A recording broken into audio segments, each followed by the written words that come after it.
Exclusive കണ്ണിറിക്ക കഥ. ഇല്ല ഇല്ല, ഞങ്ങൾ ആരോടും പറയില്ല. ഈ അടുത്ത് ഞാൻ കണ്ടതിൽ എനിക്ക് പൊന്മാൻ ഭയങ്കര ഇഷ്ടപ്പെട്ടു. ബിക്കോസ് അതിൽ പറഞ്ഞ ടോപ്പിക് എനിക്ക് ഭയങ്കര പുതിയതായിരുന്നു.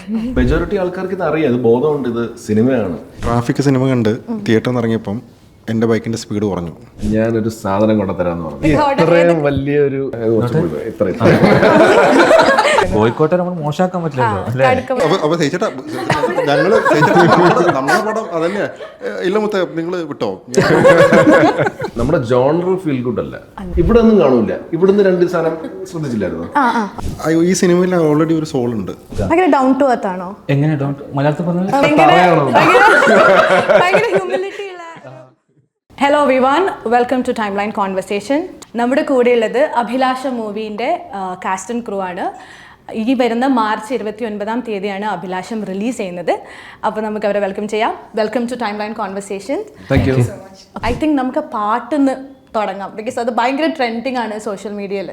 സോ ആ പാട്ട് പാടിയിരിക്കുന്ന Srihari and Sharfu lyricist. Okay, so ആ പാട്ട് പോലെ തന്നെ ഭയങ്കര ക്യൂട്ടാണോ മൂവി? ഒബ്വിയസ്ലി ആ പാട്ടിൻ്റെ ഒരു എക്സ്റ്റൻഷൻ വേർഷനാണ് അഭിലാഷം എന്ന് വേണമെങ്കിൽ പറയാം. ഓക്കെ, ആ പാട്ടിലൂടെ തുടങ്ങുന്ന പ്രേമത്തിൻ്റെ പിന്നീട് എന്ത് സംഭവിക്കുന്നു എന്നുള്ളതാണ് അഭിലാഷം പറയുന്നത്. കുറച്ചുകൂടെ കൃത്യമായിട്ട് പറയുകയാണെങ്കിൽ തട്ടത്തിൽ തക്കത്തിൽ തന്നിട്ട് പോയത് എന്താണെന്ന് പറയുന്ന സിനിമയാണ് അഭിലാഷം. പാട്ടൊന്നും ചുമ്മാ എഴുതിയതല്ല. തട്ടത്തില് തക്കത്തില്. ഓക്കെ, ആ ലൈനിൽ തന്നെ ഉണ്ട് അഭിലാഷം. അതെന്താണ് ഷെറീൻ അഭിലാഷിന് തന്നിട്ട് പോയത് എന്നുള്ളതാണ്. ഷെറീൻ അഭിലാഷിന് എന്താണ് തന്നിട്ട് പോയത് എന്നുള്ളതാണ് സിനിമ പറയുന്നത്. ഷർഫുക്ക് അത് ഭയങ്കര രസമായിട്ട് പുള്ളിയെ സിനിമയുടെ സ്ക്രിപ്റ്റ് വായിച്ചിട്ട് എഴുതിയ വരികളാണ്. ശ്രീഹരി കമ്പോസർ സിംഗറാണ്. ശ്രീഹരി പാടി കേട്ടതോടെ ഞങ്ങൾ ശ്രീഹരിയെ കൊണ്ട് തന്നെ പാടിക്കാൻ തീരുമാനിച്ചതാണ്. ശ്രീഹരിക്ക് ആ കുട്ടിക്കാലം ഭയങ്കര രസമായിട്ട് കൺവേ ചെയ്യാൻ പറ്റുന്നൊരു വോയിസ് ഉണ്ടായിരുന്നു. പിന്നെ ആ ഫീല് കറക്റ്റ് വന്നിട്ടുണ്ട്. അപ്പോൾ അത് അതേപോലെ തന്നെ വളരെ സൂത്തിങ് ആയിട്ടുള്ള ഒരു മൂവിയാണ്, വളരെ ക്യൂട്ടായിട്ടുള്ള ഒരു മൂവിയാണ്. ഒരു ഫീൽ ഗുഡ് എന്ന് ഞാൻ പറയില്ല, റൊമാൻറ്റിക് ഡ്രാമയാണ് അഭിലാഷ്. Romantic drama. അപ്പം ഡ്രാമയുടെ ഭാഗമായിട്ടുള്ള മറ്റു ചില ഇമോഷൻസും കൂടെ സിനിമയുടെ ഭാഗമായിട്ട് വരും. പക്ഷേ കണ്ടിരിക്കാൻ സുഖമുള്ള ഒരു റിലേറ്റ് ചെയ്യാൻ പറ്റുന്ന കണക്റ്റ് ആവുന്ന മൊമെന്റ്സ് സിനിമയിലുണ്ടാവും. കണക്റ്റ് ആവുന്ന ഒബ്വിയസ്ലി പ്രേമത്തെക്കുറിച്ച് സംസാരിക്കുന്ന സിനിമയാണ്. കുറച്ചുകൂടെ കൃത്യമായിട്ട് പറയുകയാണെങ്കിൽ വൺ സൈഡ് ലവിനെ പറ്റി പറയുന്ന സിനിമയും കൂടിയാണ്.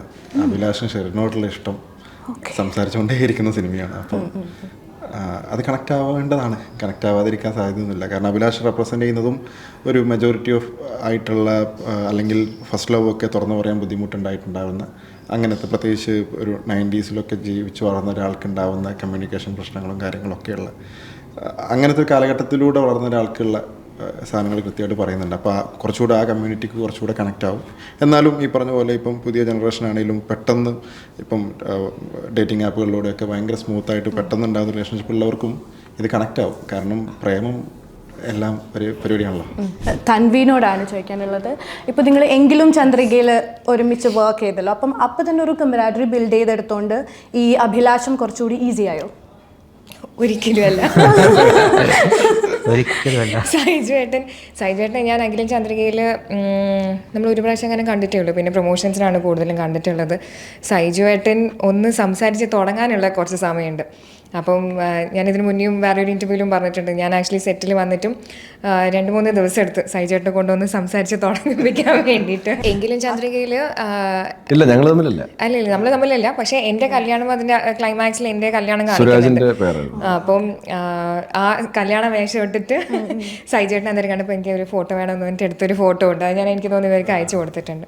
അപ്പോൾ ഈ സിനിമയിലാണെങ്കിലും 2-3 ദിവസമൊക്കെ പോയി സംസാരിച്ച് കുറച്ചൊരു സ്റ്റാർട്ടിങ് ട്രബിൾ ഉണ്ട്. പക്ഷേ സംസാരിക്കാൻ തുടങ്ങിയാൽ ഞാൻ ഈ ട്രെയിലർ കണ്ടപ്പോഴും ആ പാട്ട് കണ്ടപ്പോഴും മുടി ഇങ്ങനെ ആക്കുന്ന ഒരു സാധനമുണ്ട്, ഇടയ്ക്ക് മുടി ഇങ്ങനെ ആക്കുന്നത്. അത് ശരിക്കും ഷംസു പറഞ്ഞു തന്ന സാധനമാണോ? അത് ഷംസു പറഞ്ഞതൊന്നുമല്ല. അതെന്താ സംഭവിച്ചാല് ഈ മുടി വിസിബിൾ ആയിരിക്കണം ഇവിടെ ഇങ്ങനെ, എന്നാലേ മുടി വളർത്താനായിട്ട് മനസ്സിലാവുള്ളൂ. അല്ലല്ല, അത് ഞാനൊരു മാനറസ് ആയിട്ട് മാറ്റി ഇങ്ങനെ ആക്കുമ്പോഴത്തേക്ക് അത് കുറച്ചുകൂടെ വിസിബിൾ ആവും.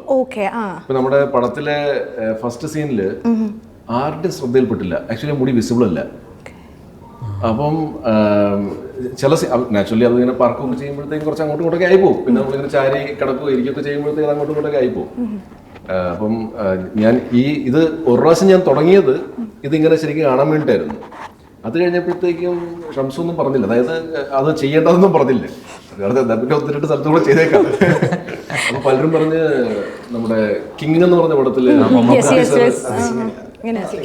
അത് ഇങ്ങനെയാണല്ലേ.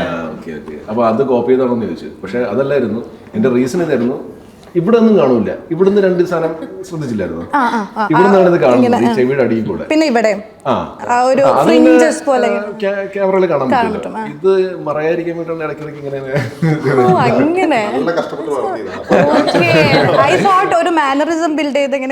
അല്ലല്ല, അതങ്ങനെ ആയിപ്പോയതാണ്. കൊറേ മൂവിയില് ഇങ്ങനെ ഭയങ്കര ഹെൽപ്പ് ചെയ്യുന്ന ഫ്രണ്ട് ആയിട്ടുണ്ട് കൊറേ മൂവിയിൽ. അപ്പം ഇങ്ങോട്ട് വന്നപ്പോ, അതായത് നമ്മുടെ ഷെറിൻ മൂസയും അതുപോലെ തന്നെ അഭിലാഷ് കുമാറിലേക്ക് വന്നപ്പം എങ്ങനെയായിരുന്നു ആ ഒരു സംഭവം തന്നെ ചെയ്ത് വന്നതിൽ നിന്ന് എന്തായിരുന്നു വ്യത്യാസം? സത്യം പറയാം, എനിക്ക് സജന ഭയങ്കര ഇഷ്ടമായി. അതെല്ലാവർക്കും ഇഷ്ടമാണ്, എനിക്ക് ഭയങ്കര ഇഷ്ടമാണ്. ബിക്കോസ് എസ്പെഷ്യലി എനിക്ക് ഈ ഫ്രണ്ട്സ് ദാവീദ് ലേറ്റസ്റ്റില് അതൊക്കെ ഭയങ്കര ഇഷ്ടമാണ്. ആ ക്യാരക്ടേഴ്സും ചില സാധനങ്ങളൊക്കെ ഞാൻ തിയേറ്ററിൽ പോയി നല്ലോണം ആസ്വദിക്കുന്ന സജന്റെ കോമഡി. അപ്പം നേരിൽ കാണുമ്പോൾ എനിക്ക് കുറച്ചുകൂടി ഒരു ഭയങ്കര ഇഷ്ടമാണ്. പക്ഷെ ആള് സത്യം ഇത്ര ഒരു മൂപ്പരേക്ക് പൊക്കി പറയാൻ അതല്ല കേട്ടോ, ഭയങ്കര കുറേ കാര്യങ്ങൾ പറഞ്ഞു തന്നു. അങ്ങനെയാണ് നമുക്ക് ഓരോ സെറ്റപ്പും ഓരോ അറിവുകളാണ് കിട്ടുക. ഡൗൺ ടു എർത്ത് ആണോ? എങ്ങനെ മലയാളത്തിൽ പറഞ്ഞത്? ഭയങ്കര ഹ്യൂമിലിറ്റി ഉള്ള ഭയങ്കര ഒരു പൊളൈറ്റ്. മലയാളത്തിൽ ഓമനത്തെന്നൊക്കെ പറയില്ലേ, കുറെ കാര്യങ്ങൾ പറഞ്ഞു. തൻവിനി പറഞ്ഞ പോലെ തന്നെ അമ്പിളി കണ്ടിട്ട് ഭയങ്കര ഫാനാണ്, ക്യൂട്ട്. അങ്ങനെ എല്ലാവർക്കും ഇഷ്ടപ്പെടുന്ന ഒരു കോമഡി. അതെ അതെ. പിന്നെ ലേസർ പേടി നമ്മളെ ഡയറക്ടർ മാത്രമേ ഉള്ളൂ. നമുക്കൊരു സാധനം കിട്ടണോ, അതുവരെ എത്ര ടേക്ക് പോകാൻ അങ്ങനെ പറഞ്ഞല്ലോ കേട്ടോ. ആള് സിനിമക്ക് വേണ്ടിട്ട് അല്ലാതെ കട്ട് പറഞ്ഞ ഫുള്ള് ഫ്രണ്ട്ഷിപ്പും കാര്യങ്ങളും. അല്ലെങ്കിൽ ഭയങ്കര സീരിയസ് ആണ്. ഇതില് നവാസിനെ കൊണ്ടുവരാൻ വേണ്ടി ഭയങ്കരമായിട്ട് ബുദ്ധിമുട്ടാണ്. ആദ്യത്തെ സീൻ അത് കേൾക്കണം. അല്ല അത് കാല് പിടിക്കുക അല്ലല്ല, ഒന്നും പ്രശ്നമില്ല. അതായത് നവാസിനെ വിളിച്ചിട്ട് കിട്ടുന്നില്ല. ഓക്കെ, പക്ഷെ ഇത് നവാസ് അല്ലാണ്ട് വേറെ ആരും ചെയ്താൽ ശരിയാവില്ല ഈ കഥാപാത്രം. ഷംസ് പറയുന്നത്, ചേട്ടാ നവാസ് പുള്ളിക്കൊന്ന് കറക്റ്റ്. അപ്പൊ പറഞ്ഞ അടിപൊളി. ഞാൻ നവാസായിട്ട് ഞാനൊരു പടം നമ്മള് പിടികിട്ട പുള്ളി എന്ന് പറഞ്ഞൊരു പടം ചെയ്തിട്ടുണ്ട്. അപ്പം കുറച്ച് ദിവസം കഴിഞ്ഞപ്പോൾ നമ്മുടെ ഷൂട്ട് തുടങ്ങാറായി. നവാസിന്റെ ഓക്കെ അല്ലേ? അപ്പൊ ഇതെല്ലാം ഓക്കെ ആണല്ലോ, ഡേറ്റ്സ് ഓക്കെ ആണ്, അതാണ് ഏറ്റവും ഇമ്പോർട്ടന്റ്. പുള്ളി വേറെ പടങ്ങൾ ചെയ്യുന്നുണ്ടെങ്കിൽ പിന്നെ നമുക്ക് ചെയ്യാൻ പറ്റില്ല. അപ്പൊ ഞാൻ പറഞ്ഞ ഈ നവാസിന്റെ ഡേറ്റ് ഓക്കെ ആയില്ലെങ്കിൽ നമുക്ക് പ്ലാൻ ബി എന്നാണ്. പ്ലാൻ ബി ഇല്ല ചേട്ടാ, പ്ലാൻ എ മാത്രമേ വിളിച്ചിട്ട് കിട്ടുന്നില്ല. എന്നിട്ട് പുള്ളി എന്തോ തിരക്കിലായിരുന്നു. ഷംസു പുള്ളിയുടെ വീട്ടിൽ പോയി അഡ്രസ്സ് കണ്ടുപിടിച്ചിട്ട്, എന്നിട്ട് അവിടെ പോയി പുള്ളിയുടെ വൈഫായിട്ട് സംസാരിച്ച് ഇങ്ങനെ വരുമ്പോഴത്തേക്കും തിരിച്ച് വിളിക്കാൻ വേണ്ടി പറയണമെന്ന് പറഞ്ഞ് അങ്ങനെ തിരിച്ചു വിളിച്ചാണ് നമ്മൾ കാസ്റ്റ് ചെയ്യുന്നത്. അത് അത്ര ഇമ്പോർട്ടന്റ് ആയിരുന്നു നവാസ് നമ്മുടെ പടത്തില് ചെയ്യുന്നത്. ഡയറക്ടറോട് അതെ, അല്ല നമ്മൾ ഒരുപാട് നല്ല പെർഫോമൻസസ് കണ്ടിട്ടുണ്ട്, എസ്പെഷ്യലി സുഡാനി ഫ്രം നൈജീരിയ, തമാശ ഒക്കെ എനിക്ക് വളരെ ഇഷ്ടപ്പെട്ട മൂവീസാണ്. ഡയറക്ടറോട് ചോദിക്കാൻ, ഇപ്പോൾ ജനത്തിൻ്റെ ഒരു മൂവി കണ്ടിട്ട് ലൈക്ക് മറിയം വന്ന് വിളക്കൂതി, ഞാൻ ടോട്ടലി ഡിസ്കംബിലിറ്റഡ് ആയ ഒരു സിറ്റുവേഷൻ ആയിരുന്നു. കാരണം എനിക്ക് പ്രോസസ്സ് ചെയ്യാൻ പറ്റില്ല, കിളി പോയ സാധനം. പിന്നെ കുറേ കഴിഞ്ഞിട്ടാണ് എനിക്കത് മനസ്സിലായത് എന്താണെന്നുള്ളത്. അപ്പം ഇങ്ങനെ ഒരു സ്റ്റോറി പറഞ്ഞപ്പോൾ അതിൽ നിന്ന് ഭയങ്കര വ്യത്യാസമായിട്ട് വളരെ ലൈറ്റ് ആയിട്ടുള്ള ഒരു സ്റ്റോറിയാണ്. അപ്പോൾ അത് എന്തുകൊണ്ടാണ് ചെയ്യണമെന്ന് തോന്നിയത്? അല്ല, ഇത് ഞങ്ങളൊരു ആന്തോളജി മണിയറയിലെ അശോകൻ, അപ്പം ഇതും ഒരു നാട്ടിൻപുറം അങ്ങനെ അല്ല. ഇത് ആക്ച്വലി ഒരു മധുരം ജീവാമൃതം എന്ന് പറയുന്ന ഒരു ആന്തോളജി ഞങ്ങൾ ചെയ്തിരുന്നു. ജനിത്താണ് എഴുതിയിരുന്നത്, സഹിച്ചേട്ടനായിരുന്നു ലീഡ് ചെയ്തിരുന്നത്. അതൊരു 1/2 മണിക്കൂർ സിനിമയായിരുന്നു. അപ്പോൾ അതിനുശേഷം നമ്മൾ ഒരുമിച്ചൊരു സിനിമ ചെയ്യാനുള്ള തീരുമാനം എടുത്തതാണ്. അപ്പം സഹിച്ചേട്ടൻ ഓൾറെഡി പറഞ്ഞു നമുക്കൊരു കഥ ചെയ്യാം. അപ്പം ഞാൻ ഓൾറെഡി ജനിത്തിനോട് പറഞ്ഞിരുന്നത് എനിക്ക് ഇങ്ങനെ ഒരു കഥയിലാവണം, അപ്പം ഒരു ലവ് എലമെൻ്റ് ഉള്ള ഒരു സിനിമയായാൽ നന്നായിരിക്കും, കുറച്ച് പോസിറ്റീവ് വൈബുള്ളൊരു സിനിമയാവണം. എന്തിൻ്റെ അടിസ്ഥാനത്തിൽ ജനിത്ത് ആലോചിച്ചുണ്ടാക്കിയ ഒരു കഥയാണ്. അപ്പം നവാസ്കിനെ കൊണ്ടുവന്നതിൻ്റെ കഥയിലേക്ക് ഇതിനെ കണക്ട് ചെയ്യാം. ശരിക്കും അജേഷ് എന്ന് പറയുന്ന ജനിത്തിൻ്റെ ഒരു സുഹൃത്ത്, ആളൊരു വക്കീലാണ്. അപ്പം മലപ്പുറത്തൊരു ചെറിയൊരു രസമുള്ള കൗതുകമുള്ളൊരു സ്മഗ്ലിംഗ് കേസ് ഉണ്ടായിട്ടുണ്ടായിരുന്നു. മലപ്പുറത്ത് ഒരു ലേഡി അകപ്പെട്ടു പോയൊരു കുഞ്ഞു സ്മഗ്ലിംഗ് കേസ്. അതാണ് അതിൽ നിന്നാണ് ഈ സിനിമ ഉണ്ടാകുന്നത്. ആ എലമെൻറ്റിൽ നിന്നാണ് ഈ അഡ്വക്കേറ്റ് സുഹൃത്ത് ജനിത്തിനോട് പറഞ്ഞ എലമെൻറ്റിൽ നിന്നാണ് ഈ സിനിമ ഉണ്ടാകുന്നത്. ആ അഡ്വക്കേറ്റിൻ്റെ റോളാണ് ഈ സിനിമയിൽ നവാസ്ക് കഴിയുന്നത്. അജേഷ് ആലപ്പാട്ട് കുറച്ച് പണിയുള്ള പരിപാടികൾ ഇതിൽ ചെയ്തു വെച്ചിട്ടുണ്ട്. അപ്പം ആദ്യം കാണുമ്പോൾ നമുക്കൊരു തട്ടത്തിൻ മറയത്ത് മണക്കും.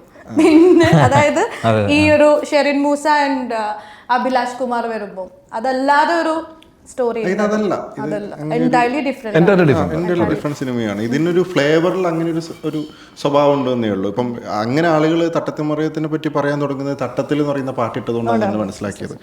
അപ്പം മറ്റേ പാട്ടും അടിപൊളിയാ, പ്രേമപ്പനി എന്ന് പറയുന്ന പാട്ട്. പിന്നെ സുഹേൽ കോയ എഴുതിയ ഒരു പാട്ടുണ്ട്, അതും വരാനിരിക്കുന്നുണ്ട്. ചില സിനിമ പാട്ടുകൾ നമുക്ക് റിലീസിന് മുമ്പ് വിടുന്നതിന് ബുദ്ധിമുട്ടുകളുണ്ട്. മനസ്സിലായി, കുറച്ച് സീക്വൻസസ് ഒക്കെ കാണുന്നുണ്ട്.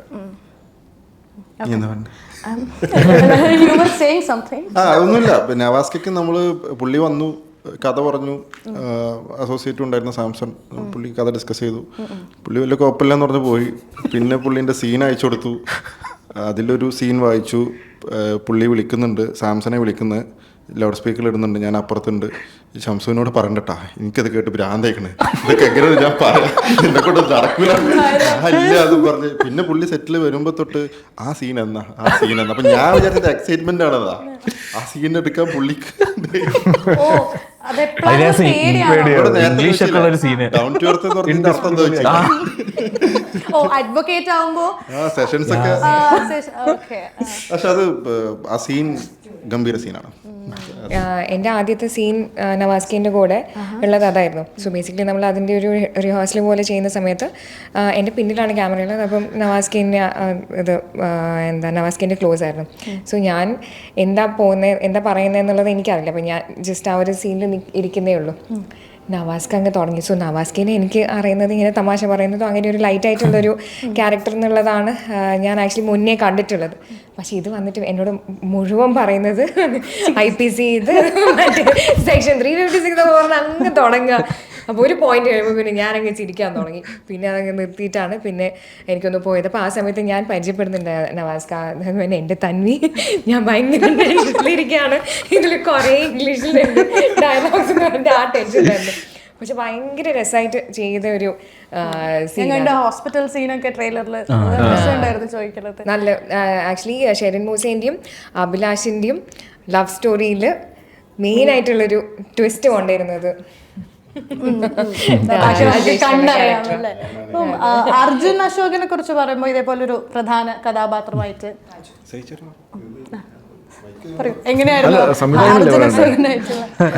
അർജുൻ ഈ പറഞ്ഞ പോലെ നമുക്ക് കഥയിൽ ഒരു മൊമെന്റ് എത്തുന്ന സമയത്ത് ഈ ഓഡിയൻസിനും അതുപോലെ തന്നെ അഭിലാഷിനും എല്ലാവർക്കും തോന്നുന്നൊരു പോയിന്റ് ഉണ്ട്. ആത്മാർത്ഥ പ്രണയത്തിൻ്റെ കാര്യത്തിൽ അഭിലാഷിനെ തോൽപ്പിക്കാൻ ആരുമില്ല എന്ന്. അപ്പയാണ് നമ്മുടെ താജ് വരുന്നത്. അത് അങ്ങനെയും പറയാം, പക്ഷെ അതൊന്ന് കണ്ടു നോക്കാം.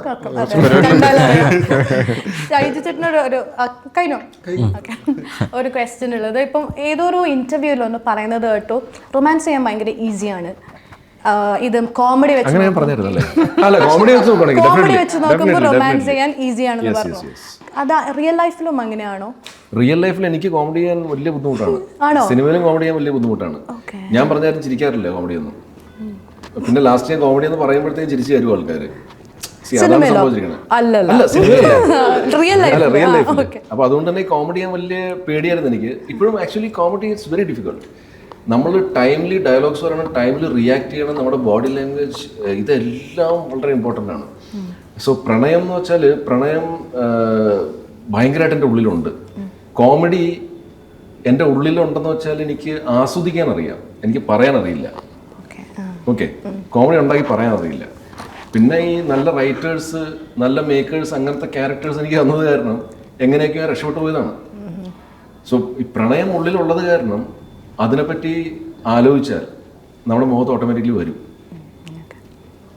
ഇനിയിപ്പോൾ ഇപ്പൊ ഞാനിപ്പോൾ ഭയങ്കര വലിയ ഇതൊക്കെ പറയുന്നുണ്ട്. ഇനിയിപ്പോൾ നിങ്ങൾ സിനിമ കണ്ടിട്ട് ഇതാണോ റൊമാൻസ് പറഞ്ഞേക്കല്ലേ പ്ലീസ്. 90s കിഡ്സിന്റെ റൊമാൻസ് ആണെന്ന് തോന്നുന്നു അതിൽ കാണിക്കുന്നതാണോ? ബിക്കോസ് ഇപ്പം ജെൻസി വെച്ച് നോക്കുമ്പോൾ കുറേ ടേംസ് ഉണ്ടല്ലോ, കുഷനിങ്, ബ്രെഡ് ക്രംപിംഗ് എന്നൊക്കെ പറഞ്ഞിട്ട്. അപ്പോൾ അത് വെച്ച് നോക്കുമ്പോൾ ഈ ഒരു മൂവി നമുക്ക് ഒരു നൊസ്റ്റാൾജിയ തരുന്ന ഒരു മൂവി ആയിരിക്കും അല്ലേ? കാരണം അതൊക്കെ നമുക്ക് മിസ് ചെയ്യുന്ന പോലെ. For 80s kids, 90s kids and maybe early 2000 kids അല്ലേ? ഇത് അന്നത്തെ കാലത്തെ ബെസ്റ്റീസ് ഇവര്. ബെസ്റ്റീസ് ഒക്കെ ഇപ്പം ജെൻസി പിള്ളേർ തുടങ്ങുമ്പോൾ നമ്മൾ വിട്ടതാ. അന്നത്തെ ബെസ്റ്റീസ് ആണ് ഇവർ രണ്ടുപേരും. ആ ബെസ്റ്റീസിനെ ഒന്നിപ്പിക്കാൻ നടക്കുന്ന കഥാപാത്രമാണ് അജേഷ് ആലപ്പാട്ട്. പിന്നെ ഈ അധിക ഫിലിമിലും ഉണ്ടാവല്ലോ ഇങ്ങനെ അഡ്വൈസ് കൊടുക്കുന്ന ഒരു ഫ്രണ്ടായിട്ട് നവാസ്ക വരുന്നുണ്ട്. ഇങ്ങനെ റിയൽ ലൈഫിൽ ഇങ്ങനെ ഒരു ഫ്രണ്ട്ഷിപ്പ് എന്തെങ്കിലും പണി കിട്ടിയിട്ടുണ്ടോ? എനിക്ക് തന്നെ കിട്ടിയിട്ടുണ്ട്. ഞാൻ സിനിമയിൽ വരുന്ന പെയിൻറ്റിങ് ആയിരുന്നു എൻ്റെ ജോലി. വീടുകളൊക്കെ പെയിൻ്റ് അടിക്കുക. ഞാൻ ഒരു വീട്ടിൽ പോയപ്പം അവിടുത്തെ ഒരു വളരെ കോടീശ്വരന്മാരോ അപ്പോൾ അവിടുത്തെ വേലക്കാരിയായിട്ട് ഞാൻ ചെറിയൊരു പ്രണയത്തിൽ അന്നൊക്കെ നമ്മളിങ്ങനെ കണ്ണിറക്കി കാണിക്കാനാണ്. അപ്പൊ അവിടുന്ന് ഇങ്ങോട്ട് കണ്ടിറക്കി ഞാൻ അങ്ങോട്ട് എടുക്കുക. അങ്ങനെ 2-3 ദിവസം ഭയങ്കര ഇങ്ങോട്ടും ഉണ്ട് നോക്കി ചിരിക്കും. സത്യം കാട്ടത് ഞാനൊന്നും അറിയില്ല. നമുക്ക് എക്സ്ക്ലൂസീവ് കണ്ണിറക്കിയ കഥ ഇത് പുറത്തു വിടല്ലേ.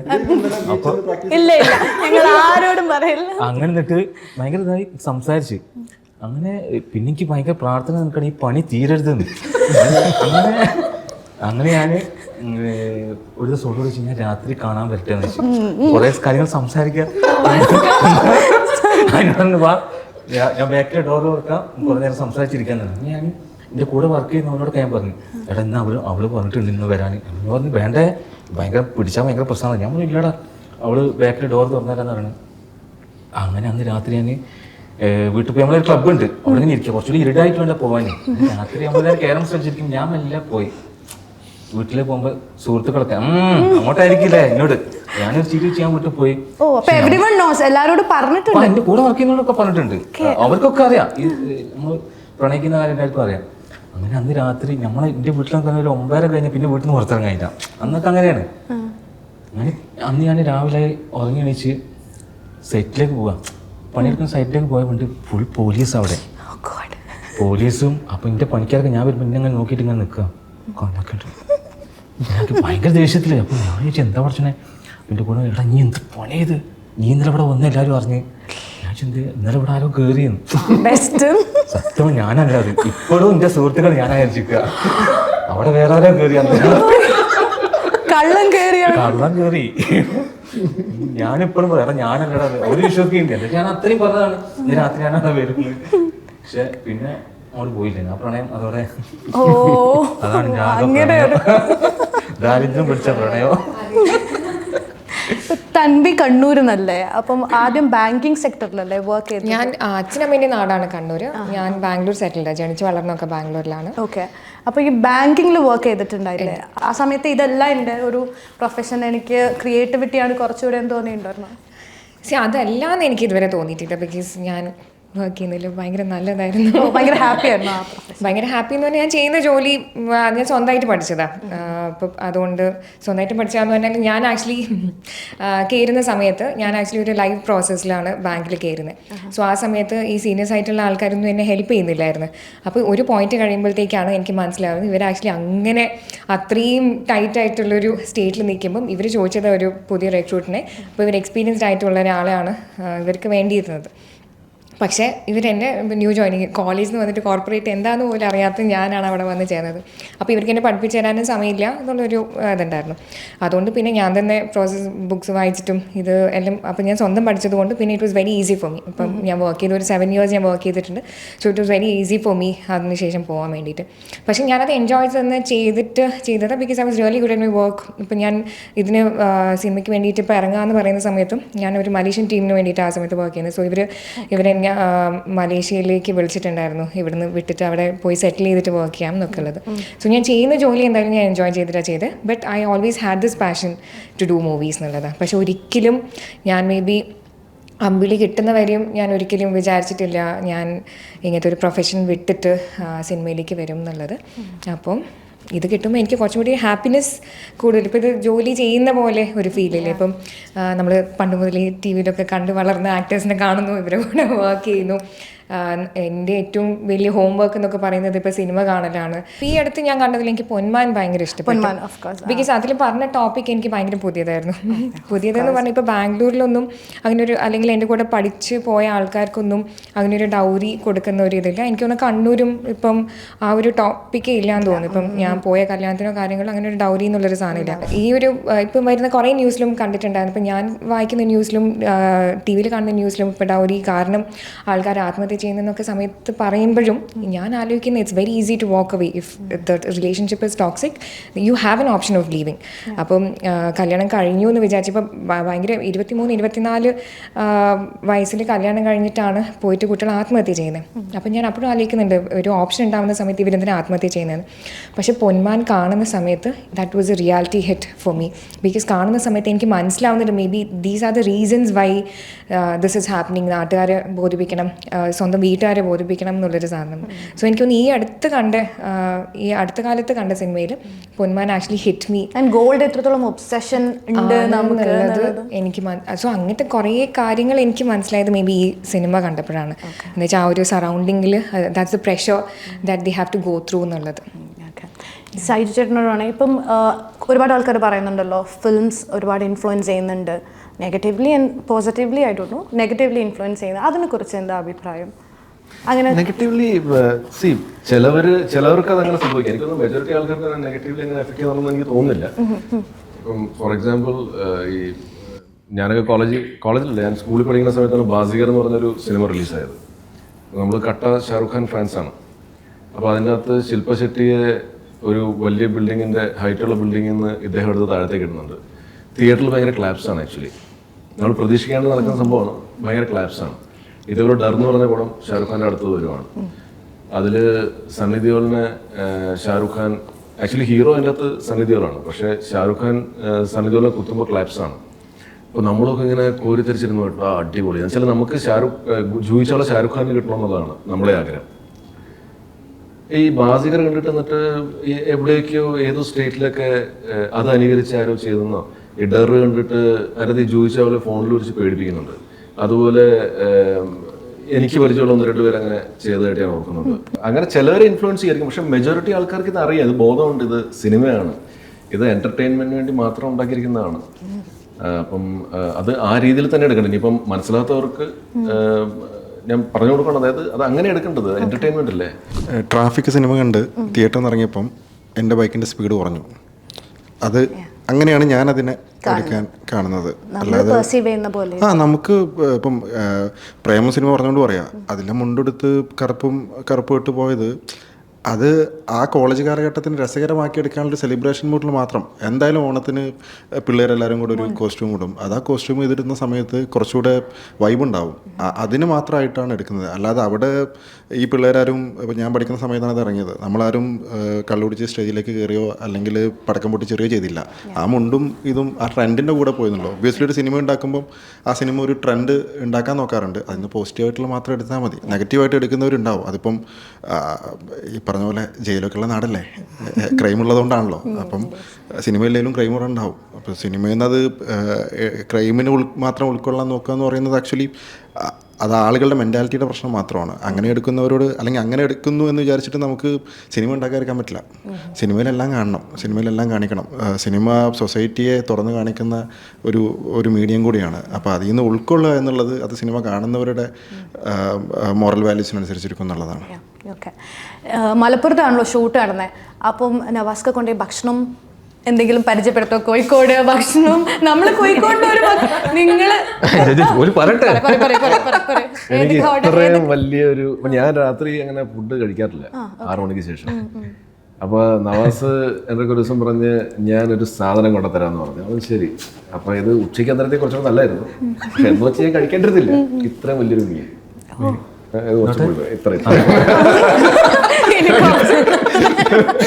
പൊള്ളിച്ച മീൻ നല്ല ടേസ്റ്റ് ആയിരുന്നു. പിന്നെ കല്ലുമക്ക അല്ലേ? ആണോ? ബീച്ചിലെ കല്ലുമ്മക്കായ ആണോ? വീട്ടിൽ വീട്ടിലുണ്ടാക്കി? അല്ല, കോഴിക്കോട്ടെ നമ്മൾ മോശമാക്കാൻ പറ്റില്ലല്ലോ. ഇല്ല, ഭയങ്കര രസമായിരുന്നു. ഞാനന്ന് പറയുകയും ചെയ്തു. ആക്ച്വലി വീട്ടിൽ വിളിച്ചത്, ആ സമയത്ത് എനിക്ക് പോകാൻ പറ്റിയില്ല. അപ്പോൾ എന്നിട്ട് ബ്രേക്ക് കിട്ടിയ സമയത്ത് വീട്ടിൽ പോയിട്ട് ഭാര്യയാണ് ഉണ്ടാക്കിയിട്ട്, വൈഫ് ഉണ്ടാക്കിയിട്ട് എനിക്ക് കൊണ്ടുതന്നിട്ട് ഒരുപാട് കൊണ്ടുപോയിട്ട്. കോഴിക്കോട് ഹോട്ടലിൽ എവിടെയെങ്കിലും പോയോ നിങ്ങൾ? അവിടെ വരുമ്പോൾ പോകാറുണ്ടോ? ഞങ്ങൾ ഞാൻ തൻവി DOP അസോസിയേറ്റ് നമ്മുടെ ഡയറക്ഷൻ ടീം ഷൂട്ട് നേരത്തെ തീരുമ്പോൾ ഞങ്ങൾ ചില ദിവസങ്ങളിൽ പോകാറുണ്ടായിരുന്നു കാലിക്കറ്റ്. ബ്രാൻഡിങ് ഇല്ല, ബിരിയാണി തന്നെയായിരുന്നു മെയിനായിട്ട് ഹൈലൈറ്റ് ചെയ്തിരുന്നത്. അപ്പം ഞങ്ങൾ ലിയോ സിനിമ കാണുന്നതും ഷൂട്ടിനിടക്കുക. അപ്പോൾ ഇതേപോലെ ഞങ്ങൾ ഇറങ്ങിയിട്ട് തിരിച്ച് മീൻസ് രാത്രി 10 മണിക്ക് ഷോ ബുക്ക് ചെയ്ത് ഞങ്ങൾ തിയേറ്ററിൽ പോകാനുള്ള. അപ്പോൾ ടിക്കറ്റ് ബുക്ക് ചെയ്യുമ്പോൾ സൈചേട്ടനെ വിളിക്കുക. സൈചേട്ടാ ഞങ്ങൾ ലിയോ കാണാൻ വരുന്നുണ്ട്, സൈചേട്ടൻ വരുന്നോ? സൈചേട്ടൻ്റെ അടുത്ത പാടെ മുത്തേ ഞാനില്ല, എനിക്ക് നാളെ ഷൂട്ടുണ്ട്. അല്ല അപ്പോൾ സൈചേട്ടാ ഞങ്ങൾ നമ്മളെ പടം അതന്നെയാ, ഇല്ല മുത്തേ നിങ്ങൾ വിട്ടോ. എനിക്ക് തോന്നുന്നു എൻ്റെ ബർത്ത്ഡേൻ്റെ സമയത്ത്, എൻ്റെ ബർത്ത്ഡേ നടക്കുന്നത് ഈ ഷൂട്ട് നടക്കുന്ന സമയത്ത് എനിക്ക് തോന്നുന്നു അന്നാണോ എന്ന് തോന്നുന്നു. അപ്പോൾ സാംസൺ വിളിച്ചു. സാംസൺ എന്ന് പറയുന്നത് നമ്മുടെ സിനിമേൻ്റെ അസോസിയേറ്റ് ആണ്. അപ്പം വിളിച്ചിട്ട് പറഞ്ഞപ്പം സൈജുവേട്ടാ ഇങ്ങനെ നമ്മൾ ഡിന്നർ കഴിക്കുന്നുണ്ട് എന്ന് പറയുമ്പോഴത്തേക്ക് ഇല്ല മുത്തേ നമുക്ക് നാളെ എനിക്ക് നാളെ ഷൂട്ടുണ്ട്. നമ്മൾ സാംസണും ഇത് തന്നെ നമ്മളെല്ലാവരും ഉള്ള ഷൂട്ടാണ്. പക്ഷേ എനിക്ക് ഭയങ്കര ഡെഡിക്കേഷൻ ആയിട്ട് ഐ തിങ്ക് ഒരു റൂട്ടീൻ ഫോളോ ചെയ്ത് മിനിമം 7 hours ഓഫ് സ്ലീപ്പ് വേണം എനിക്ക്. പിന്നെ കിടന്ന ഉടനെ ഉറങ്ങൂലല്ലോ നമ്മള്. അപ്പൊ അതിനൊരു 1 മണിക്കൂർ എടുക്കുമല്ലോ. അപ്പം അതും കൂടെ കണക്കാക്കി വേണം എനിക്ക് രാത്രി ഉറങ്ങാൻ. അപ്പൊ ഒരു സമയം തരുന്നത് ചിലപ്പം 8 മണിയായിരിക്കും. അപ്പൊ ഈ 8 മണിക്ക് ഞാൻ ലൊക്കേഷൻ ചെല്ലണമെങ്കിൽ 45 മിനിറ്റ് ഏകദേശം ദൂരം ഉണ്ടായിരുന്നു നമ്മുടെ ഹോട്ടലിൽ നിന്ന് ലൊക്കേഷൻ. അപ്പൊ അതിന് വേണ്ടിയിട്ട് ഞാൻ 6 മണിക്ക് എണീക്കണം. അപ്പൊ ഞാൻ ബാക്ക്വേർഡ്സ് ഞാൻ വർക്ക് ചെയ്യുന്നത്. അപ്പൊ അതിനനുസരിച്ച് ആ സമയത്ത് കിടന്ന് ഉറങ്ങിയാല് എനിക്ക് ഞാൻ കുറച്ച് എന്താണ് പങ്ക്ച്വാലിറ്റിയുടെ കാര്യത്തില് ആണോ സെറ്റിൽ വരാനും ഒക്കെ എല്ലാ കാര്യത്തിലും പ്രൊമോഷൻസ് ആണെങ്കിലും വേറെ ഏത് കാര്യത്തിലും I think on time he's on time. Coming back to Abhilasham, ഇപ്പം മറ്റേ ദിലീപ് പറയുന്നുള്ളൂ കേടി കമ്പനിയിൽ കയറലാണ് എൻ്റെ ജീവിതാഭിലാഷം എന്ന്. അതേപോലെ നിങ്ങൾക്ക് ഒരു ഡിസയർ ഉണ്ടോ ലൈഫിൽ, അല്ലെങ്കിൽ 2025 തന്നെ എനിക്കത് ഫുൾഫിൽ ചെയ്യണമെന്നൊരു അങ്ങനെ എന്തെങ്കിലും ഉണ്ടോ? ഇപ്പം അല്ല ഇപ്പൊ അഭിലാഷം തന്നെയാണ് നമ്മുടെ അഭിലാഷം. നന്നായിട്ട് വർക്ക്ഔട്ട് ആണെന്നുള്ളതാണ് നമ്മുടെ അഭിലാഷം. അതിന് മുമ്പായിട്ട്, ഇത് റിലീസിന് മുമ്പായിട്ട് മെജോറിറ്റി ആൾക്കാർ ഇങ്ങനെ ഒരു സിനിമ ഉണ്ടെന്നുള്ളത് അറിയുക എന്നുള്ള ഒരു അഭിലാഷമുണ്ട്. ഇന്നിപ്പോൾ രാവിലെ ഒരു 300 പേരെ ഞങ്ങൾ അറിയിച്ചിട്ടുണ്ട് ഒരു ഫംഗ്ഷൻ പോയപ്പോഴത്തേക്കും ഇങ്ങനെ ഒരു സിനിമ ഉള്ള കാര്യം. അതിനകത്ത് കുറച്ച് പേരൊക്കെ അറിഞ്ഞിട്ടുണ്ട്, ട്രെയിലേഴ്സും അല്ലെങ്കിൽ പാട്ടൊക്കെ കണ്ടിട്ട്. അപ്പം ഇങ്ങനെ ഓരോ ദിവസം അപ്പോൾ ഈ നമ്മുടെ ഉണ്ണി ഒരു പരിപാടി ചെയ്യുമായിരുന്നു നമ്മുടെ മേപ്പടിയാൻ്റെ സമയത്ത്. അപ്പോൾ ഞങ്ങൾ ഷൂട്ടിംഗ് സമയത്തും അല്ലെങ്കിൽ ഷൂട്ട് കഴിഞ്ഞിട്ട് സെൽഫി എടുക്കാൻ വേണ്ടി, അപ്പോൾ ഉണ്ണിയെ കണ്ട ആൾക്കാർ ഒരുപാട് പേര് ഇങ്ങനെ സെൽഫി എടുക്കാൻ വരുമല്ലോ. അപ്പോൾ ഉണ്ണി പറയുന്നതാണ്, എൻ്റെ മേപ്പടിയാൻ എന്ന് പറഞ്ഞ പടം ഈ ഡേറ്റിന് റിലീസാണ്, ഞാൻ സെൽഫി എടുക്കാം, പക്ഷെ നിങ്ങൾ സിനിമ പോയി കാണണം. അപ്പോൾ അവരും ഭയങ്കര ഹാപ്പി. കുറേ പേരൊക്കെ പോയി കാണും. അപ്പോൾ അതേപോലെ ഇനി നമ്മളും എന്താണ് ഈ നമ്മൾക്ക് വന്ന് സംസാരിക്കുന്ന ആൾക്കാരുടെയൊക്കെ ഡയറക്റ്റ് നമ്മളിത് പറയാന്നുള്ളതാണ്. അഭിലാഷം അഭിലാഷം പിന്നെ സോഷ്യൽ മീഡിയ ഭയങ്കര ബൂമിംഗ് ആണല്ലോ. അപ്പം ഇപ്പം ആദ്യമൊക്കെ നമുക്ക് സിനിമ ഡയലോഗ്സ് ആയിരുന്നു നമ്മൾ കേൾക്കുമ്പോൾ, ഇപ്പം സോഷ്യൽ മീഡിയയുടെ ഡയലോഗൊക്കെ സിനിമയിലേക്ക് മാറുകയാണ് പലതും. അപ്പം ഈ അഭിലാഷം ഐ തിങ്ക് 2023 നിങ്ങൾ റാപ്പപ്പ് ചെയ്തോ? ആ സമയമാകുമ്പോൾ. അപ്പം അങ്ങനെ ഒരു എന്തെങ്കിലും ഒരു നുവാൻസസ് നോക്കിയിരുന്നോ സോഷ്യൽ മീഡിയയിൽ എന്തെങ്കിലും ഇൻക്ലൂഡ് ചെയ്യണോ, അല്ലെങ്കിൽ അതല്ല കഥ ബേസ് ചെയ്തിട്ട് തന്നെ പോയിരുന്നു? നമ്മളങ്ങനെ സോഷ്യൽ മീഡിയയിൽ കണ്ടന്റ് നോക്കിയിട്ട് ചെയ്ത സിനിമയല്ല. അങ്ങനെ ഒരു ഈ സിനിമയിൽ ഓൾറെഡി ഒരു സോൾ ഉണ്ട്. അയാൾക്ക് സെൽഫ് ബ്രാൻഡ് ചെയ്യാൻ അറിയാം. അയാൾ അൽതാജ് കുഴിമന്തിയെ ബ്രാൻഡ് ചെയ്യുന്ന അയാൾ തന്നെയാണ്. താജു എന്നാണ് അയാളുടെ പേര്. ഈ അരൈവ എന്നുള്ളത് അയാൾ തന്നെ ഇട്ട ക്യാപ്ഷനാണ്. അപ്പം ആൾക്ക് അത്യാവശ്യം നല്ല ബിസിനസ് ഐഡിയ ഉള്ള മനുഷ്യനാണ്. അപ്പോൾ അത് അയാൾ വർക്കൗട്ട് ചെയ്യും. അപ്പം ഈ പറഞ്ഞ പോലെ നമ്മൾ ഇതിലേക്കൊരു കോമ്പോസിഷൻ വെച്ചിട്ടുണ്ടായിരുന്നു. മുമ്പ് ഹിറ്റായ ഒരു പാട്ടിനെ ഇവിടേക്ക് റീമിക്സ് ചെയ്ത് പ്ലേസ് ചെയ്തിട്ടുണ്ട്. അത് നമ്മൾ ഷൂട്ട് ചെയ്തതിന് ശേഷമാണ് ആക്ച്വലി ആ പാട്ട് പിന്നീട് ഒരിക്കൽ കൂടി ഇൻസ്റ്റാഗ്രാമിൽ ട്രെൻഡ് ആയിട്ടുണ്ട്. അപ്പോൾ ഇനി അഭിലാഷ് ഇറങ്ങുമ്പോൾ അത് ഒന്നുകൂടെ ട്രെൻഡ് ആവട്ടെ എന്ന് വിചാരിക്കുന്നു. അതെ അതെ, ഒരുപാട് നല്ല പാട്ടുകളുണ്ട് അതിൽ. ശ്രീഹരിക്ക് ഗുഡ് ജോബ് ഗൈസ്, നന്നായി ചെയ്തിട്ടുണ്ട്. നല്ല രസമുണ്ട് അത് കേട്ടോണ്ടിരിക്കാൻ. അല്ല ഈ നമ്മുടെ ജോണർ ഫീൽ ഗുഡ് അല്ല, പക്ഷേ തിയേറ്ററിൽ നിന്ന് ഇറങ്ങുമ്പോൾ ഒരു ഗുഡ് ഫീൽ കിട്ടും. ബിക്കോസ് ഒരു നല്ലൊരു റൊമാൻറ്റിക് സ്റ്റോറി കണ്ടതിന്റെ എന്തെങ്കിലുമൊക്കെ ആയിട്ട് അവർക്കൊരു നല്ല ഫീൽ കിട്ടും. സോ നിങ്ങൾ തമ്മിലുള്ള റൊമാൻസ് ഉണ്ടല്ലോ, ആ സമയത്ത് ഷാജിയേട്ട ഇവിടെ അങ്ങനെ തോന്നിയിരുന്നോ എന്തെങ്കിലും? ഇല്ല അവിടെ അല്ല പുള്ളിക്കാരത്തേക്ക് തോന്നിയാന്ന് രണ്ടുപേർക്കും റൊമാൻസ് ചെയ്യുമ്പോ നന്നായിട്ട് വർക്കായി കണക്ട് ആയതല്ലോ. Okay, thank you. അപ്പം നമുക്ക് റാപ്പ് ചെയ്യല്ലേ. അപ്പം അഭിലാഷം, നമ്മുടെ ഈ പെരുന്നാളിന് ഒരു സ്വാദുള്ള ബിരിയാണി ആവട്ടെ എന്ന് ഞാൻ ആശംസിക്കാണ്. I wish you all the best. Thank U.